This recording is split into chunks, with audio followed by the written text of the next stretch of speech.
Hello friends, welcome back to my mini kitchen cooking video. So friends, চলে এসেছি আজকে আমার মিনি কিচেনে আরও একটা ঝিঙ্কু নাকুর রেসিপি নিয়ে। সো ফ্রেন্ডস, দেখো আমি সমস্ত সরঞ্জাম নিয়ে নিয়েছি। এখানে দেখো গামলা ভর্তি করে পটল কেটে নিয়েছি, আর এখানে দেখো একটা পাত্রে নিয়ে নিয়েছি নারকেল কোড়ানো, আর নিয়েছি পোস্ত বাটা। আর আমি তো আমার উনুনে চাপিয়ে দিলাম কড়াইটা।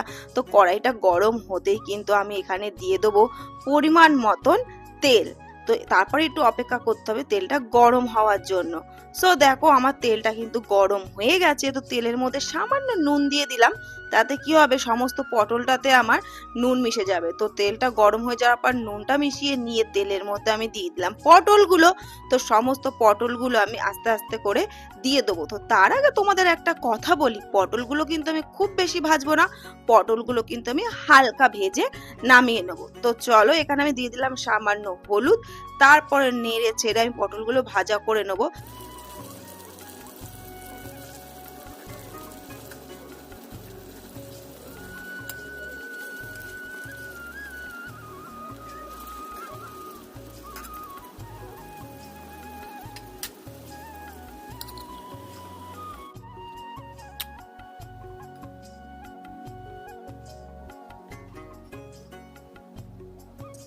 সো বন্ধুরা, আমার পটলগুলো কিন্তু হালকা ভাজা হয়ে গেছে। এবার আমি এই প্লেটটার মধ্যে পটলগুলো একটা একটা করে নামিয়ে নেবো। তো ভিডিওটা যারা যেখান থেকে দেখছো অবশ্যই কিন্তু চ্যানেলটা সাবস্ক্রাইব করে পাশে বেল আইকনটা ক্লিক করে অল করে দিও, লাইক শেয়ার করে দিও। যারা ফেসবুকে দেখছো তারা কিন্তু অবশ্যই লাইক কমেন্ট শেয়ার ফলো করে দিও। সো পটলগুলো আমার নামানো হয়ে গেছে। আর এখানে দেখো আমি যে নারকেল কুচি আর পোস্ত বাটাটা রেখেছিলাম, এর মধ্যে আমি দিয়ে দেবো এখন হচ্ছে পরিমাণ মতো নুন দিয়ে দেবো, হলুদ দিয়ে দেবো, আর দিয়ে দেবো সামান্য কাঁচা সর্ষের তেল দিয়ে ভালো করে এটা হাত দিয়ে মেখে নেবো। তো বন্ধুরা, আজকে আমি আমার মেয়ে কিচেনে বানাচ্ছি নিরামিষ পটলের ভাপা, নারকেল আর পোস্ত দিয়ে পটল ভাপা। তো তোমরা যারা চাও, যারা ছোট পটল দিয়ে করবে তারা কিন্তু গোটা পটল দিতে পারো, আর যারা বড় পটল দিয়ে করবে তারা মাঝখান থেকে একটা ফালি করে নিয়ে করতে পারো। দুর্দান্ত স্বাদ লাগে কিন্তু। সো চলো, এটা মাখা হয়ে গেছে, এদিকে আমার তেলটাও গরম হয়ে গেছে।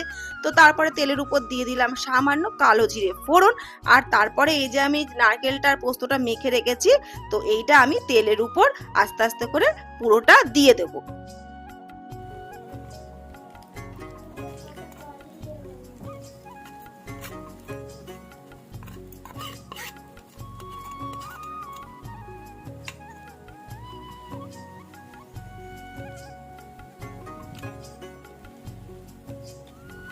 তো বন্ধুরা, এবার কিন্তু আমি নারকেলটা খুন্তি দিয়ে আস্তে আস্তে আস্তে আস্তে করে ভাজা করে নেবো। খুব বেশি ভাজবো না, হালকা ভাজবো, কারণ বেশি ভাজলে নারকেলের স্বাদটা চলে যাবে। তো নারকেল আর পোস্তটা দেখো আমি আস্তে আস্তে এবার কষিয়ে নেবো ভালো করে। দেখো কালারটা দেখেছো কত সুন্দর লাগছে দেখতে, দারুণ এসছে কিন্তু কালারটা। তো চলো, এবার আমি এর মধ্যে দিয়ে দেবো সামান্য পরিমাণ জল।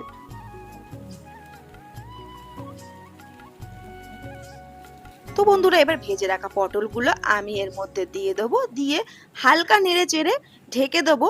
ঢেকে তারপরে আমি যতক্ষণ না তেলটা ছাড়ছে ততক্ষণ এটা আমি ঢেকে রাখবো, কারণ তেলটা ছেড়ে গেলে কিন্তু আমাদের রান্নাটা কমপ্লিট হয়ে যাবে। সো চলো, এবার এটা আমি ঢেকে দিই।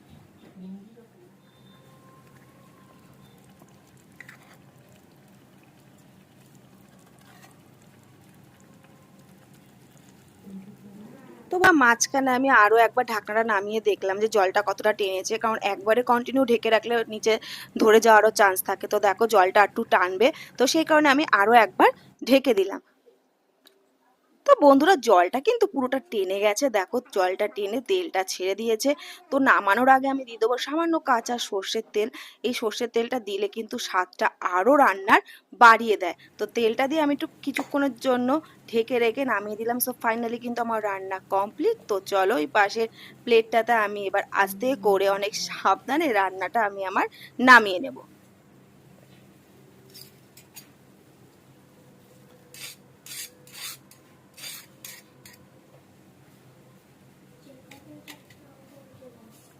সো ফ্রেন্ডস, ফাইনালি কিন্তু আমার মিনি কিচেনে পটল ভাপা কমপ্লিট হয়ে গেছে। তোমাদের কেমন লাগলো রান্নাটা অবশ্যই কমেন্ট করে জানিও। ভালো লাগলে চ্যানেলটা সাবস্ক্রাইব করে পাশের বেল আইকনটা ক্লিক করে অল করে দিও, লাইক শেয়ার করে দিও। যারা ফেসবুকে দেখছো তারা কিন্তু অবশ্যই লাইক কমেন্ট শেয়ার ফলো করে দিও। দেখা হচ্ছে আরো একটা নতুন রেসিপি নিয়ে চলে আসবো মিনি কিচেনে। So by.